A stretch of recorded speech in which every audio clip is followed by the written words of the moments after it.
Sabbath. Our Sabbath is from Friday sundown to Saturday sundown. That's our Sabbath. It's not Sunday. It was never Sunday. And if a Christian church tell you that Sunday is a new Sabbath, run.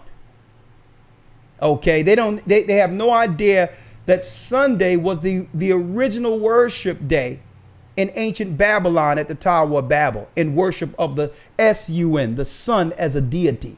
The sun in the sky is why they named Sunday a rest day. And Satan established that day to do what?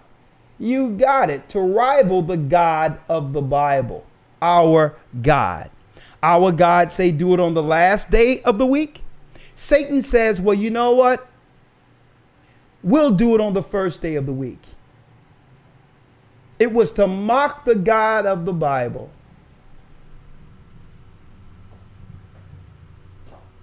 Now, if the world want to do it, who cares if the world does it? The Bible tells us that broad is the way that leadeth to condemnation, to destruction. If you see everyone else going that way, like these crazy old nut jobs running around with these riots, you go the other way. Okay? Broad is the way that leadeth to destruction.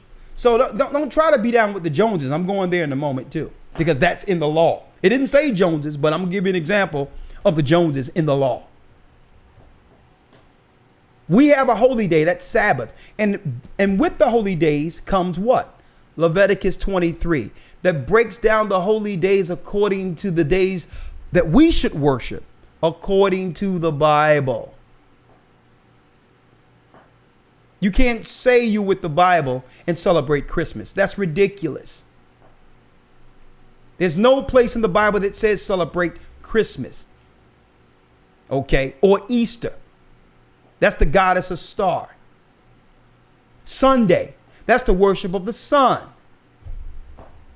Are you following me here?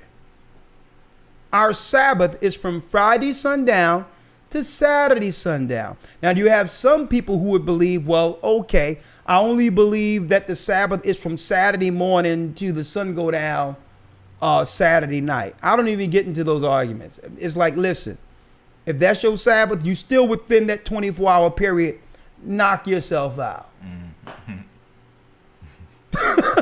Okay, I'm not going to argue all that. Right. But I know that the Bible says the evening and the morning was the first day. So a new day starts when the sun go down, because why? Light came out of darkness. Darkness was first in the beginning of the time of this realm. So I'm not going to argue them people talk about when the sun come up Saturday, that's the Sabbath. Save that for someone else, and at least you're within 12 hours of the 24 hours we deal with the Sabbath. Okay? Now, if you do something Friday night, you ain't got no business thinking that you are excused. That's between you and the God you serve. You see, I specified the God you serve. Okay? So we have our own days. Okay? Read on, Elder Lawyer. Verse number 9. 6 days shalt thou labor and do all thy work, but the seventh day is the Sabbath of the Lord thy God.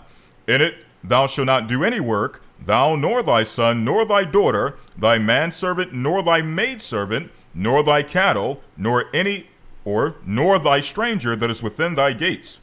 For in 6 days the Lord made heaven and earth, the sea and all that in them is, and rested the seventh day. Wherefore the Lord blessed the Sabbath and hallowed it. He blessed the Sabbath and hallowed it. That's a day in which we connect with the God who made us and reverence the God of Israel. His name is Ahiah. If possible, don't work. But yes, we are under grace. If a scenario presents itself in which you have to work because you'll get put out, of course, you're under grace. But work to a degree in which you can then present that as a religious option to opt out of that. Okay, if your job permits it. But understand that you can still pray, go to the bathroom, and you can pray and acknowledge the Most High on the Sabbath if you're forced to work. And eventually the Most High make a way in which you can free yourself from that day. That's the day in which we connect with our God, not Sunday. Okay? Come on.